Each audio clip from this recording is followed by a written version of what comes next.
Even though I've been foraging for about 30 years, I don't consider myself a mushroom expert at all, but I do know a few things that I'm happy to share with you. And I absolutely know the very best way to learn anything is to go out and look at it and see it. But we would not find hardly any mushrooms up here right now because it's very dry. Yesterday when I was down at the mushroom, they had a really nice little mushroom festival down in Kettle Falls, and I stopped there and they did a foray and they did find quite a few mushrooms, but they were down in a wet, cooler area. Oh, thank you. Awesome, good. We do have a few here. But what I wanted to especially do is to share with you the mushrooms that are really good for beginners to learn and give you some tools and some good recommended books. And just some thoughts on how to prepare them and store them, etc. So it's been really exciting to see mushroom foraging become, more acceptable in this country.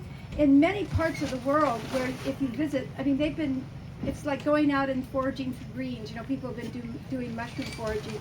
I know that in my family we have some both Irish and Italian descent, and in Italy families just go out and go in the fall. When you go visit Italy, if you go into any of the northern parts of Italy, there are just people out foraging really everywhere, and stands along, just like we have fruit stands, they have stands along the road where they're selling mostly the boletices, or the porcinis, but many other types of mushrooms as well. And I just want to mention this because I thought it was so curious and clever. There was a doctor, so in Italy they had very much the same problems that you see when people go out foraging and they're doing a lot of mushrooming, but perhaps don't know all the mushrooms. They have lots and lots of people getting sick and dying from mushroom poisoning because so many families went out and did it, right?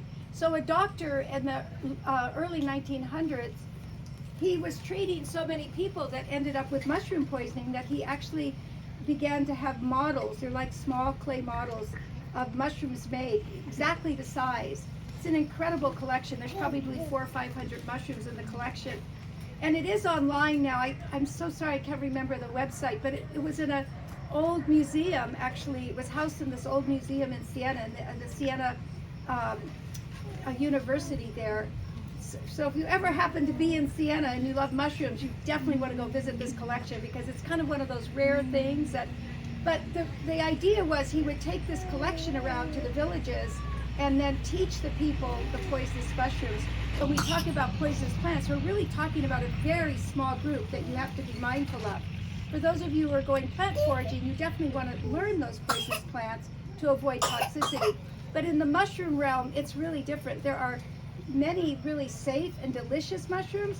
There's also many that are toxic, and there's also a fairly large group that haven't been classified yet. So people don't know if they're edible or not. And if you're like me and you start reading lots and lots of mushroom books, you'll actually see in one mushroom book they say completely unedible, don't use it, and another one that says does. It can be quite confusing.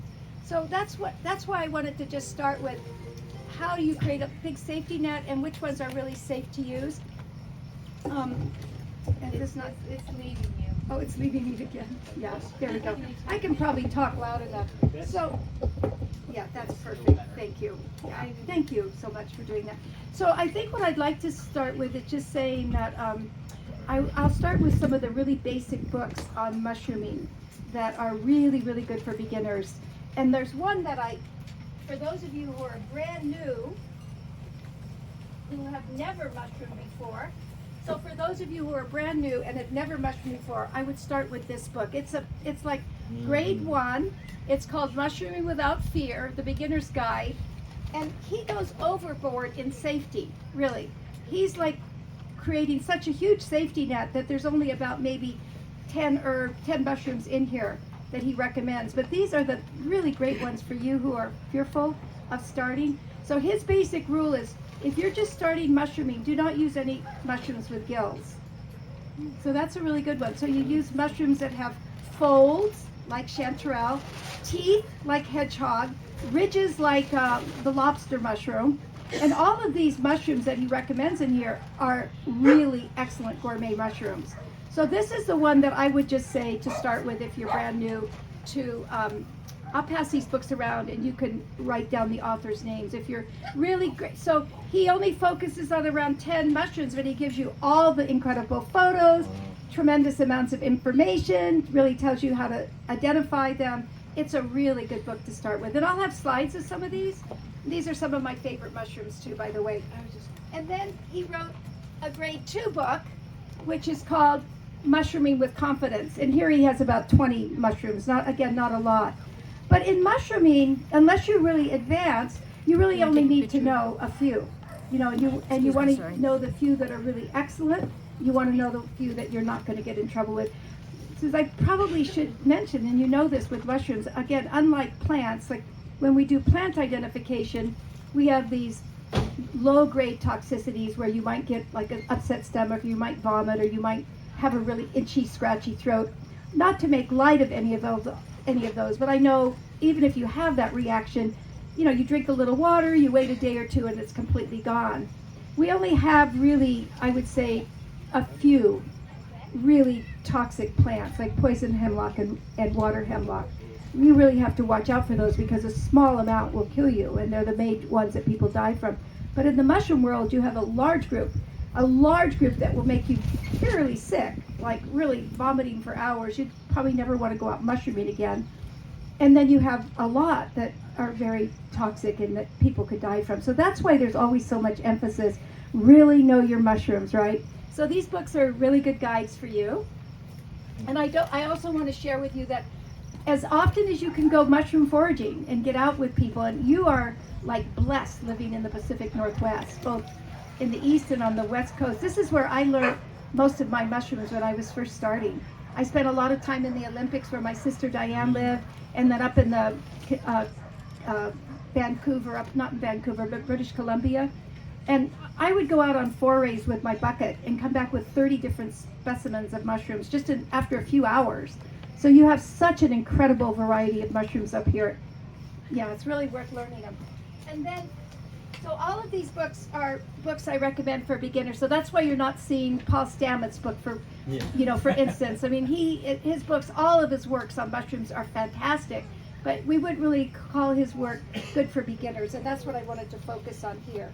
So a couple other that I recommend are, this one I absolutely love. It's brand new. It came out just a couple years ago. It's How to Forage for Mushrooms Without Dying. And yeah, he's a funny writer. He's got lots of humor in here. A lot more mushrooms. You have lots of mushrooms. He puts the poisonous lookalikes. Again, it's really written, so when you're first starting, this is a good book. This one is published by Story Publications and really easy to get, and like $16. It's not even really that expensive. So it wouldn't be what I'd say should be your first one, but it's definitely a beginner's and really great.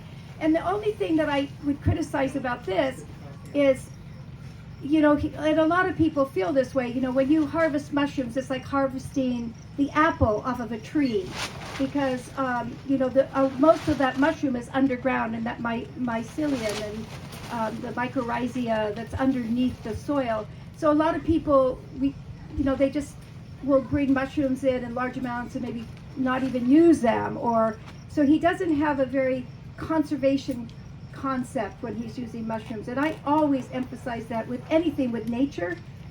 The supplies are not unlimited, by the way, and we have so many people going out to collect mushrooms. So these are the spore-bearing parts of the plant. They're like the seed-bearing parts, the spore-bearing. And even though they make millions and millions of spores, most of those spores don't take. So we always want to be sensitive. You want to remember there's gatherers coming after you, and there's also generations coming after you. And so to be sensitive when we're using the gifts from nature. So he kind of just acts like you can go out and pick everything, whether you use it or not. I've always wanted to be a little more sensitive to that. Think about the people coming after me. But I love his book. And then for those of you who are already kind of experienced or ready for David Aurora's books, he's got several. He's an old-time mushroom forager. He's been foraging. He wrote some of the early great books, you know. This one's just a little pocket book. You can put it in. He's also a fantastic writer. It's so fun to read his writings. You know, he's kind of a jokester. And he's got a lot. This is just a nice little one you can put in your pocket when you're out searching. You can see what a character he is just by looking at that. Is he still alive? Yeah. Oh yeah, he's still down in Santa Cruz, still hunting mushrooms. Oh yeah, the old mushroom hunters. And then so another great interest that we're seeing now is in the medicinal aspects of mushrooms. So this may seem kind of unreal for you, but like 30 or 40 years ago when people were talking about mushrooms, it was only button mushrooms, of course, and people just pretty much said mushrooms don't have much nutrition in them. They're just kind of fiber, right? But we know today that's totally not true. Even button mushrooms have more, which are the little ones you buy in the store. They have so much nutrition in them. And we also finding that mushrooms are incredibly medicinal. So we have a nice little stand up here with a gentleman who's selling a lot of the medicinal mushrooms. So for those of you who are interested in the medicinal parts of mushrooms, this is just an incredible book. Written, it's called Christopher Hobbs' Medicinal Mushrooms, The Essential Guide. So he's one of our experts in medicinal mushrooms and has written some fabulous books. Many of the medicinal mushrooms are also edible mushrooms. Thank you, Diane. I'm sorry to keep making you get up, honey. Yes, I'm old. Okay, so having a few good field guides that are at your level, and if you'll get confused if you get those like National Geographic, books of endless mushrooms, or they're really great, but there's so many mushrooms in there, and then you get confused who's who, and so you really need to get good books that are going to be guiding you to the right mushrooms. Don't start with guild mushrooms because your most toxic plant mushrooms are in those guild category. You want to look for teeth, folds, ribs, just the ones that don't have gills, I would say, to start with. And then and also aside from books, of course, it's every mushroom forage you can go on. And there's also really good websites with identification. Again, I would say there's probably less bad information about mushrooms on the internet than there are herbs, but I would use mostly the information on the internet for helping you with identification, because you can look up any of these mushrooms and you're going to see tons of pictures which show you it in all its different stages. So the other thing, and you've all heard about this, one of the most effective ways to learn about mushroom identification is through doing spore readings, right? So whenever even if you've already done the spore reading of a mushroom, whenever you're going out and collecting mushrooms, do spore readings. So the spore readings are, you take the cap, you cut the stem off, you put the cap on a piece of paper. Ideally, you have black and white paper, because if you don't know what the spore is, it's either going to be light or dark. If it's light, it doesn't show up on white. That lets you know it's white, or it's not even there. I usually run my finger across to make sure there's spores on it. Or black, so it's either, sometimes I just have both black and white, and I put a cap on each one, and you let it sit overnight or a few hours in a dry area, and the spores will come out of the mushroom onto the paper, and you can determine, identification is partly determined by the spore reading. So for instance, like the death angel and the death angel and the destroying cap, which are the white amanitas that are deadly, both of those have white spores. So if I get a guild mushroom that's white with a veil, I'm going to be very mindful of that. It doesn't mean that's what it is, but that's going to be my first guess. So the spore reading is really important. So it's so simple to do. You just you can do it with a button mushroom. So when you come home with your button mushrooms from the store, and the ones that aren't fully open, you just cut the cap off, you put the stem next to it, you put the cap down on a piece of paper and let it sit overnight in a warm area. And then the next morning you have a spore reading. And the spore readings are beautiful. We should have brought that example. We had a King Stropharia from the fair yesterday, and it was already dropping spores down by the time we even got it home. So, it had these very dark chocolate spores on it. I have some examples in my slideshow you'll get to see. So that's another thing you always want to do. If you're really like a science nerd and you really like doing these things, you can also get a magnifying glass and you can put your spores under there and you can see the shape of your spores. And a good mushroom book will always tell you the shape and the color. So that's part of your identification. It's fun to do. You can also use your hand lenses for that, but it's a little harder to get a really, really good reading on this, the side, like the shape and size. And then, so that's another thing that you do. The last thing with safety is that whenever you're not sure of what your mushroom is, you don't ever fudge, right? You never go, well, it's almost like that, everything's almost the same. I'm just not sure. So I've done that a couple times in my life, and I'm still here to talk about it, but I can tell you it's just not pleasant. I remember one time I was still quite young, and I was foraging actually out in the redwoods, and I came across what I thought might be a beautiful king mushroom. They're just like unbelievably delicious. I got everything down to almost knowing it was almost what I thought it was, but not 100%. I thought, well, if it's not the mushroom I think it is, all I'm going to do is get sick. You know, I'm not going to die because it wasn't a deadly poisonous mushroom. I mean, I spent the whole night dry heaving and vomiting. I was like, okay, I don't think I'm going to do that again. So it's just, you know, I just am trying to emphasize with you, with mushrooms, you really don't want to fool around. You really want to be really sure what you're getting. You don't, if you're not sure, unless you're already pretty advanced and you're guessing within a safe line, it's better not to. And does anybody want to add anything to that, just to the safety or like anything that I forgot to add that might be beneficial? Yes, thank you. I was curious about, is there any mushrooms that are not good to eat raw, but when you cook them, they're okay? Yes, there are mushrooms that are like that. In fact, it's generally recommended that you cook your mushrooms, especially the wild ones, before you eat them. There's lots of reasons for that, but one is that they can be, if not toxic, they can be not really good for you when they're raw. And once they're cooked, they're much better. They might have slight toxins. It's almost always recommended with the mushrooms to cook them. So this is another thing I did want to mention. So when you do find like a good supply of morels or the hedgehog mushrooms or your chanterelles, you get a nice big crop, you want to think about what you want to do with those. So most people dry them. Just dry them in a dehydrator. They'll dry overnight, or if they're really moist, it might take a couple of days. The drying really enhances the flavor, and it also makes them last for quite a long time. Like all of your food sources, you do want to store them in an airtight glass jar, and then also in a kind of a shaded area, so that way it preserves them a long time. I've seen books that say they last for about a year, but I've had dried mushrooms that last for years, so I think they have a pretty long shelf life.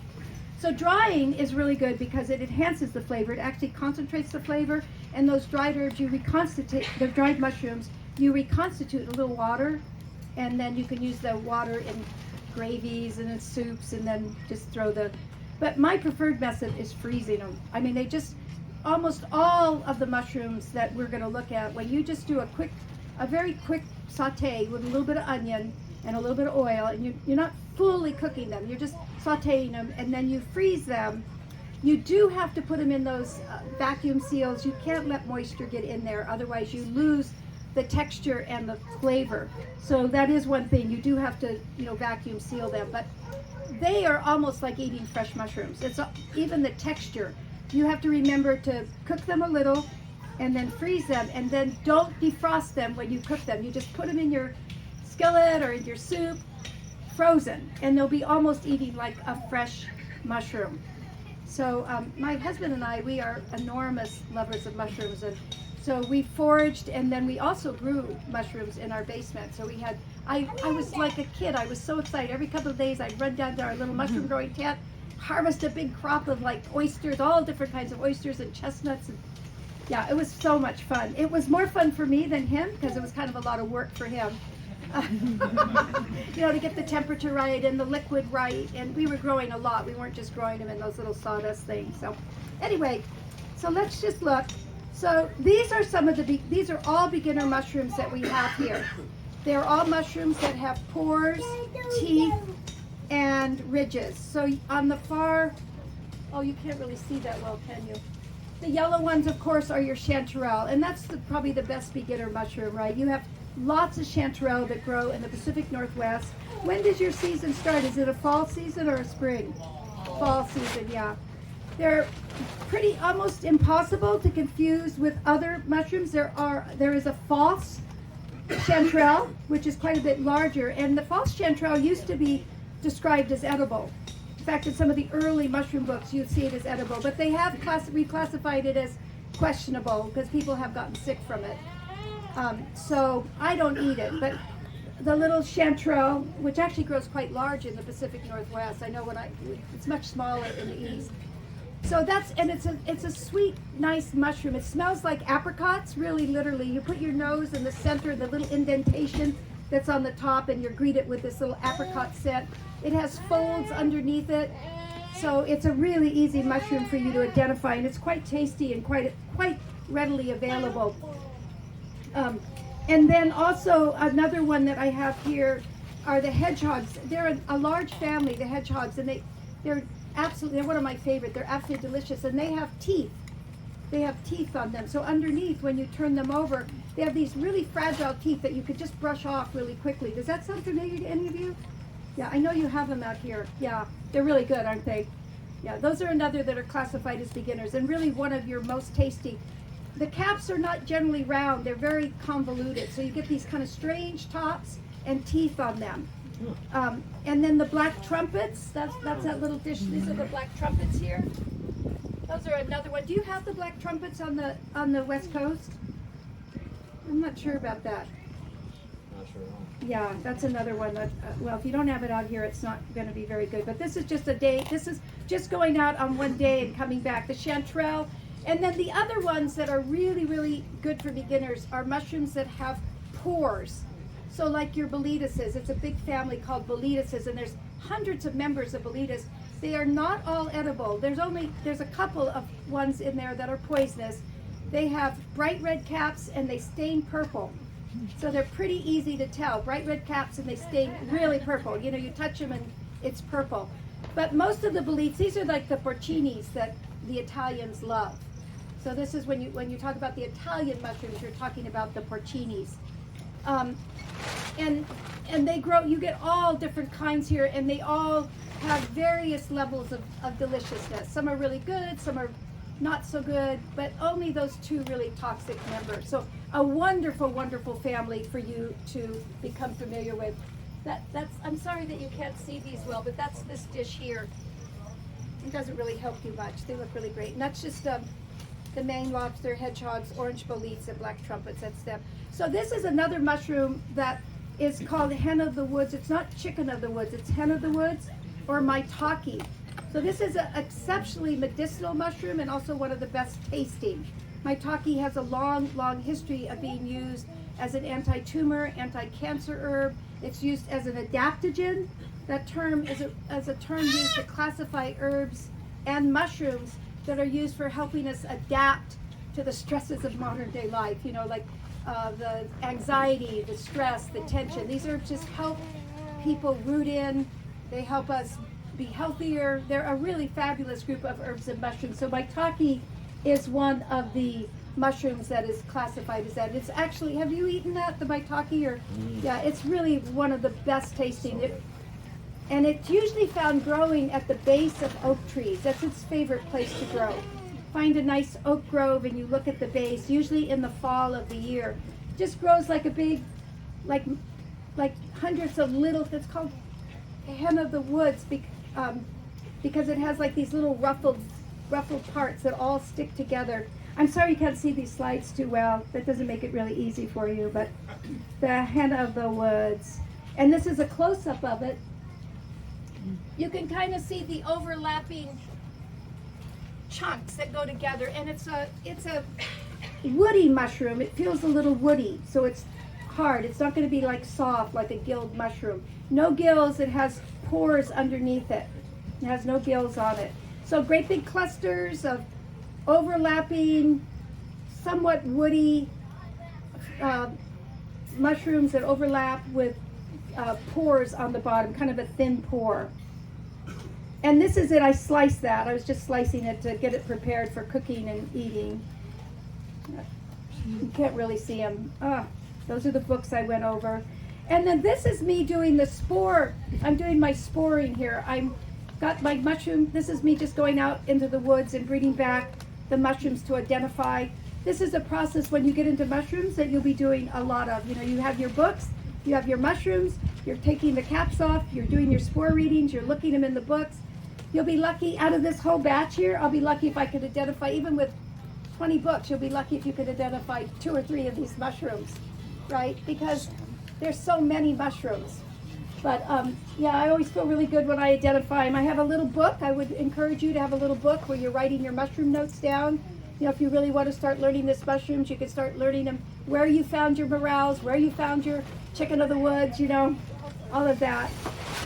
And yeah, this is just showing you the spore base of there.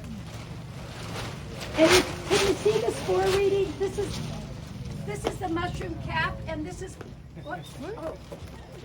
Huh? Did I do something? No. I think it's the generator. Okay. The generator went Oh, okay. Well, it was hard for you. It's kind of a little annoying when you can't see the pictures well anyway, isn't it? You're looking up at that and trying to see what I'm talking about. Yeah, so what I was showing you in this picture is you're going to see the cap and then that spore reading. That's so beautiful.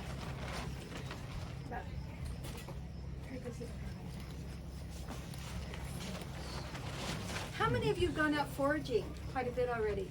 A lot of you, yeah. And so what are the common mushrooms that you're finding here? Morels. Morels, yeah.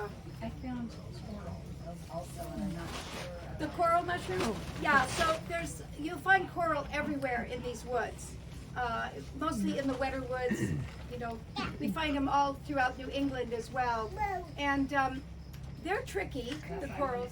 Yeah. I haven't eaten one. I just found them and I didn't know what to do. Yeah, well, again, we want to emphasize you never want to just eat a mushroom or sample mushrooms unless you know what they are. And the coral mushrooms are hard. I was taught when I lived out here in the West that the ones that had firm flesh inside, so oftentimes when you break them, they're jelly-like inside. I was taught that the ones that had firm flesh were edible and the ones that had the jelly weren't. But as I learned mushrooms more, none of those rules really apply. You know, it's really learning the mushrooms. Puffballs. Yeah, so that's a great one. So puffballs are pretty foolproof, right? The only thing you have to do, so puffballs are a large family. You have the great big ones, really huge ones that can grow like this big, and then you have little ones in the forest. And all of them, all your puffballs are edible. They're not all necessarily good, and I have to say, they're probably the ones with the least flavor. You know, you get bored. I've tried so many recipes. Unless you may have a really fabulous recipe, usually it's because you put a lot of tomato sauce and cheese and onions and garlic, and then you say this mushroom's good. But so puffballs are great because they're easy. They're really a good one for beginners. They're hard to mix up with anything else. But there's always the rule about your puffballs, right? So this is so important that you know this. Even if you're like an intermediate and advanced, you just want to realize that your death cap, you're destroying the ones that are really deadly, those amanitas.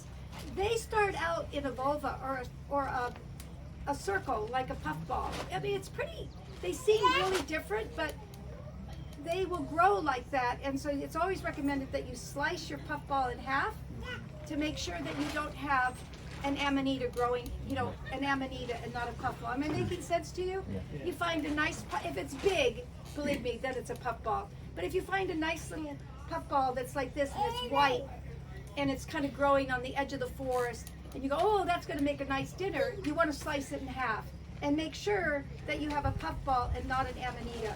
Because amanitas, when they're first coming up, they're encased in kind of what's called a vulva, like a circle.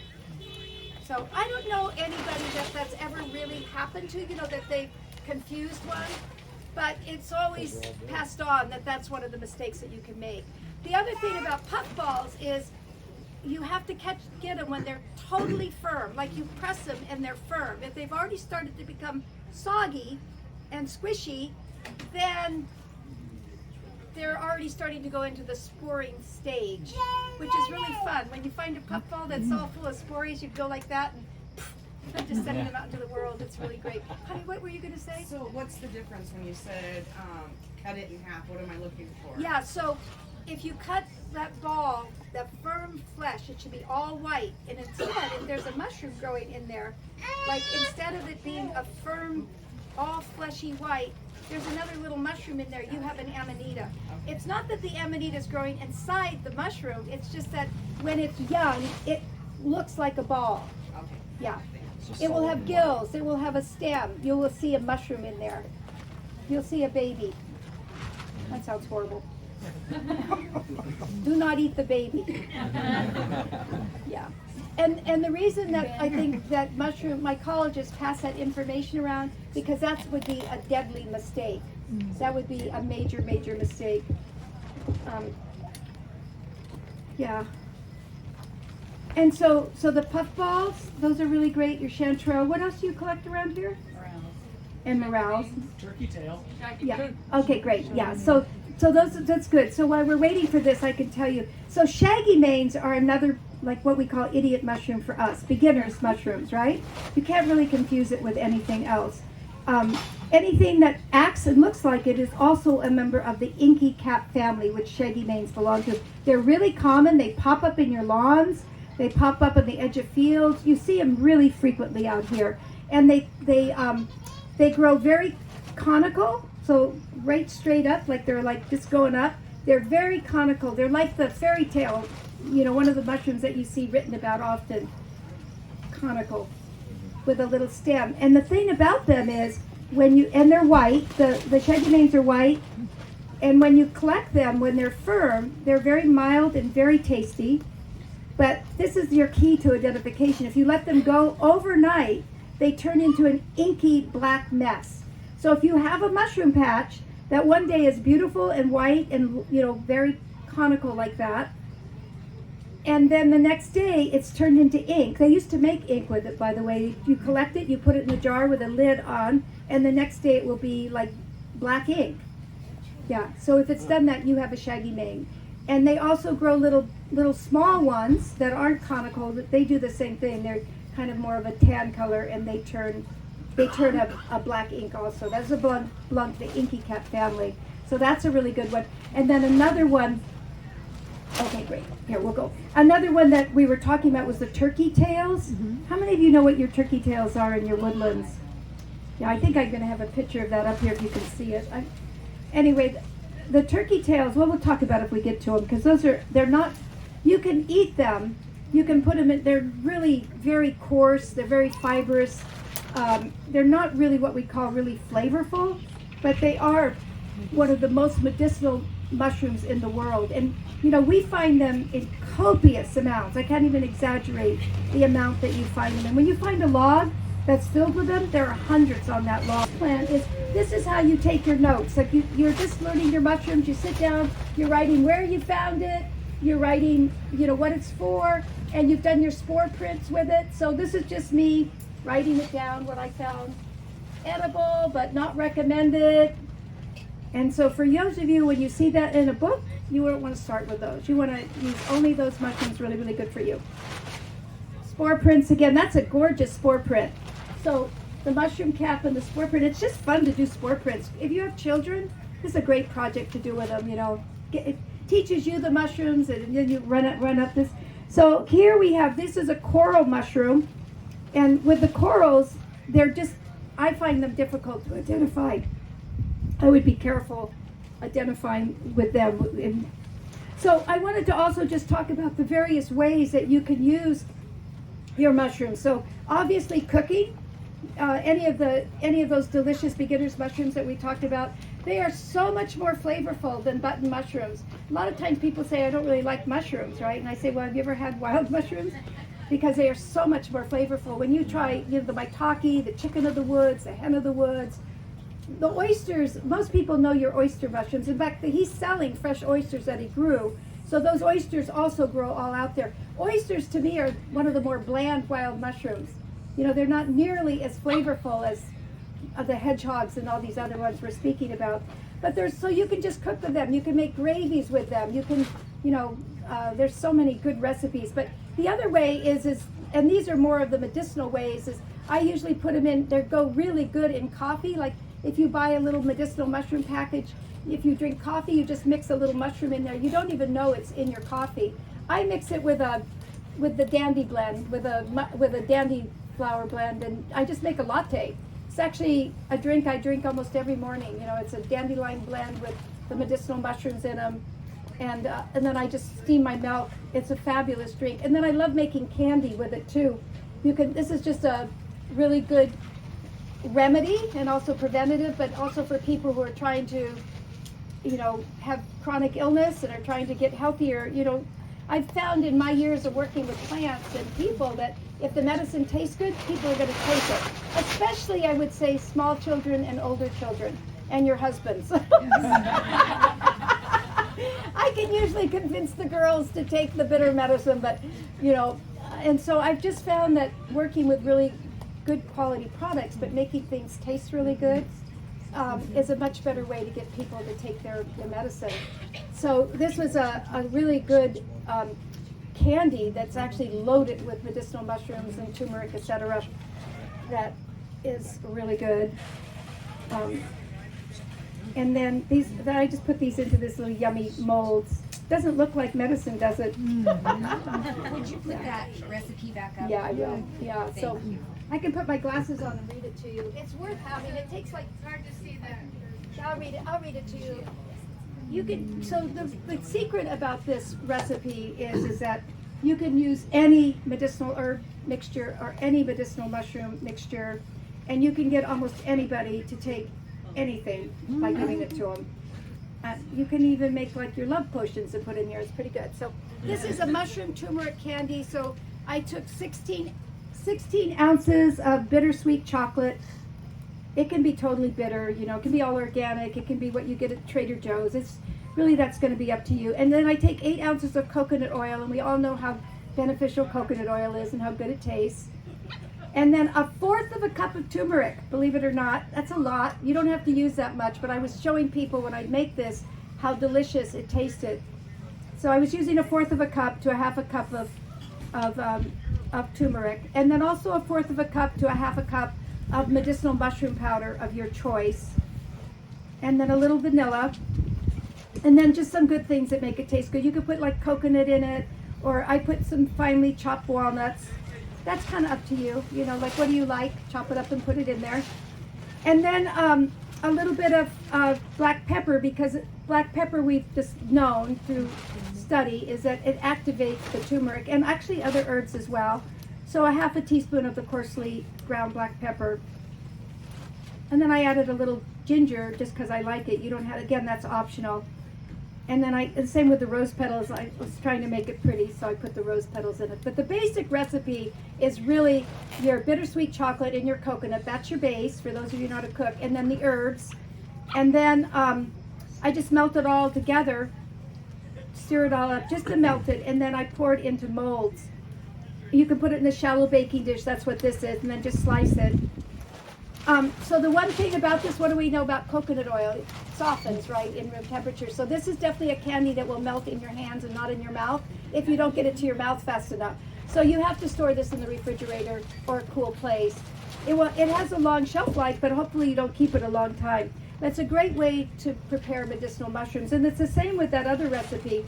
Like if you have a chronic issue that you know the medicinal mushrooms would be helpful for, making them so that it tastes good, not always in pill form, is a really good idea. So as I said, mixing it in your lattes, mixing it in a dandy blend like this is a really good way to make it. I also added a little chocolate, so it was like a chocolate mocha latte. Okay, oh my. And then this is another herb. I'm sure you have it out here. It's grown throughout all the northern part, the temperate regions of North America, and that's your chicken of the woods. This is another absolute beginner. I don't think there's anything you can really confuse this with. It's bright orange or yellow, so there's a sulfur color. So it's bright orange or bright yellow, and it's woody. It grows overlapping on old dead trees. So if you find it on a tree, the tree is, if it's alive still, it's on the last part of its life. Is it almost an hour, honey? No, but you're bending over and I'm going to help you. You think I could do that myself, right? Thank you, Larry. Larry's my darling, sweet brother-in-law, married to my younger sister. Thank you, Larry, so much. And Larry's one of the people who's helped to organize this event. Thanks, sweetie. So this mushroom, when you come upon it, when it's still soft enough that you can cut it, and even when it's old, you can often take the edges of it, the outer edges. It's absolutely delicious. It supposedly tastes like chicken, and I don't know, if you're a real chicken eater, it probably doesn't taste like chicken, but it has a really delicious kind of meaty-like flavor. It's really solid, so it's not like one of the more delicate types of mushrooms. You get a lot of food in a pound of this stuff, and it freezes beautifully. Again, like this was a really great harvest. That's kind of looking down. This one was bright orange, and it was absolutely incredibly fresh. You know, it was like I could have harvested this whole thing, but again, we left a lot there. So if other harvesters came, and also because those spores would continue to grow, and the mycorrhizae would as well. This is my harvest. I have to tell you, I felt like I was in heaven. Heaven to me is a big bunch of this. And then you have to do the work, right? So that it's like you bring these in. Often your mushrooms are full of other life, other things like, and there's lots of bugs and stuff. So it's always good to give the bugs a chance to leave. You can leave them in the basket in a maybe shaded area for a couple hours and shake that basket once in a while so the bugs all leave. Some people don't mind eating the bugs, right? They just bring them in and cook them with the bugs in them, but I usually try to take them out. These weren't buggy. So here I'm just talking about how to prepare them, what to do with them, eat them, dry them, freeze them. You know, there's so many great ways, but it is a lot of preparation. It's great if you have children or grandkids or neighbors, you know, bring them in and share the harvest with them. I don't know that you can see this. This is a member of the lion's mane. Have you all been here? You have lion's mane growing in your woods here. So have you been hearing about the lion's mane? Yeah. Yeah, it is. There's a lot of. So there's the empirical evidence. There's people using the plants and the mushrooms.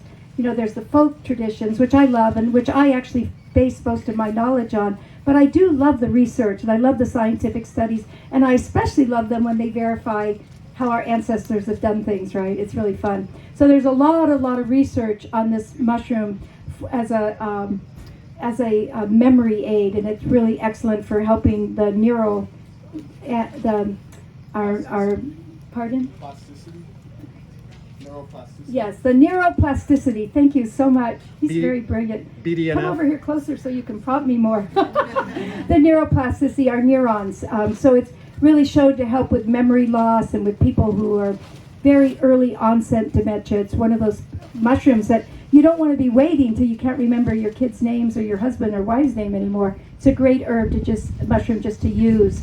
It tastes delicious, by the way. It's a really great one. It's just now being cultivated, so you start to see people selling it in shops and stores and stuff. But it's really fun to come across it. This is a close member of the family. It's called bear's tooth. So it's almost exactly like the lion's mane, and it tastes like it has the same properties. It's rather mild tasting, but it's very meaty. So it has a lot of substance to it. The big, gob of mushroom. So really great. You find that really readily. Yes. To clarify, you're talking about the mushroom in the hole there? Oh yeah, thank you very much. Yeah, because that one that's not in the hole is not an edible. Yeah, I'm talking about the one that's in the hole that's white. So it's growing just inside like an old log. They grow like that a lot. You look inside logs, and you find them growing. They also grow quite large. This is just a small one. Yeah, that's another one. Another same family, just really delicious, really beautiful. So sorry about this. I should have known better. This is your shaggy mane, by the way. The shaggy mane, can you see that?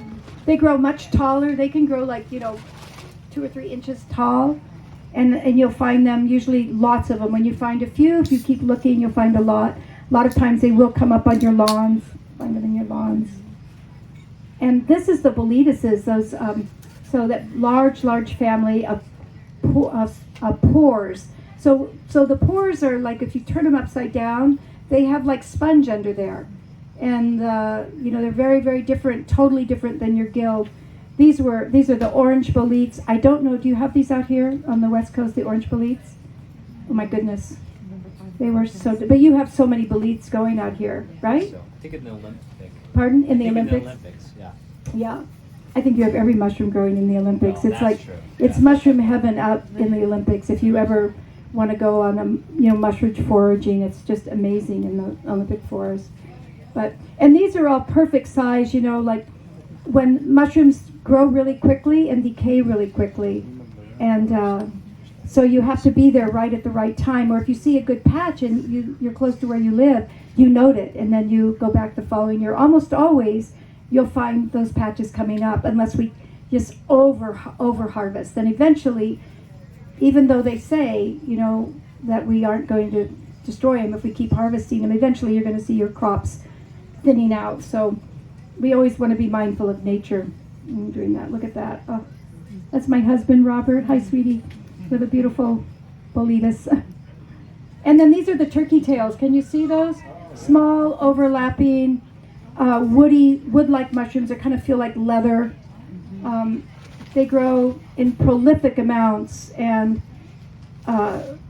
you can cook with them. Again, like it's a survival food. You could put them in water and just, you know, steam them with your roots and the different herbs that we talked about. But mostly we think of these as medicinal mushrooms, and they're made into tinctures, water extracts, and also dried and powdered and really readily available.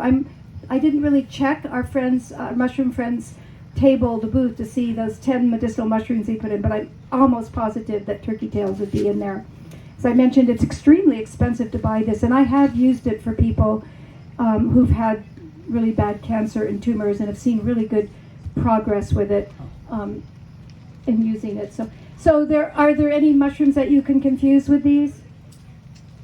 Yeah, there is a false turkey tail. It wouldn't be a horrible mistake. The false turkey tail is not toxic, but it doesn't have the medicinal properties. So with the turkey tail, when we flip it upside down and we're looking at that fine spore, it's kind of like really tiny little spores under it, it will be white or cream color, a very light color. So just remember that it's white or cream color, and the false turkey tail is a browner color. Yes. I've been curious, like in a survival situation where you're in the woods and you don't know too much about mushrooms, is there like any sort of eating test? Like, is there a smallest amount like you can put in, and if it doesn't like make that it won't kill you, but it's just so small, but you'll know if it's poisonous? Well, a tiny amount like that of any mushroom is not necessarily going to kill you, but there's no taste test for tasting. Is this mushroom good? Is this mushroom bad? But if it makes you like a little sick, but not sick. No, because I mentioned, you know, I was telling you about the time that I had mushroom poisoning, and it took like about 6 hours for it to happen before I got really sick from it. And I started off by eating a little bit, and then it was so good I ate a whole bunch, and that's why I spent the whole night so sick. Actually, in truth, I thought I was going to die. I was so sick. And I was alone and really, really kind of nervous. And I thought, oh, I need to call for help. And so I called a dear friend, and I was so embarrassed when he answered the phone. I called Drake. I thought, oh no. And I put the phone down. I thought I'd rather die. And then I started laughing.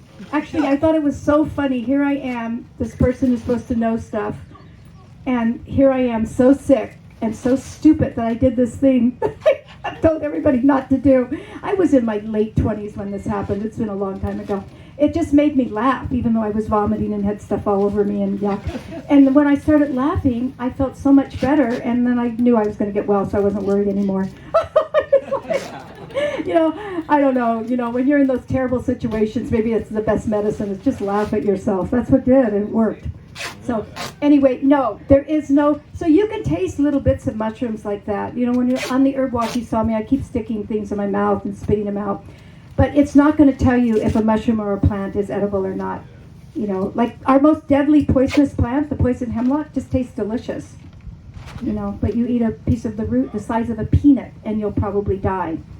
Yeah, so, yeah, it's just, that's not smart. And so if you're in a survival situation and you want to survive, do not eat wild mushrooms unless you know them. The only rule you should abide by is know your mushrooms well and enjoy the ones that you learn, and every season learn a new mushroom. You know, just put it on like that. That's the best way. To be aware of new videos like this one, be sure to subscribe to the Preparing for the Time of Trouble channel. For more free videos and downloadable audio podcasts, as well as handouts, go to www.preparingforthetimeoftrouble.com. Topic categories include recordings of live seminar presentations, country living, sustainable gardening, homestead remedies, how to be self-sufficient when the grid goes down, wild edible and medicinal plants, hydrotherapy, and end-time Bible prophecies. To take advantage of these free resources, go to preparingforthetimeoftrouble.com.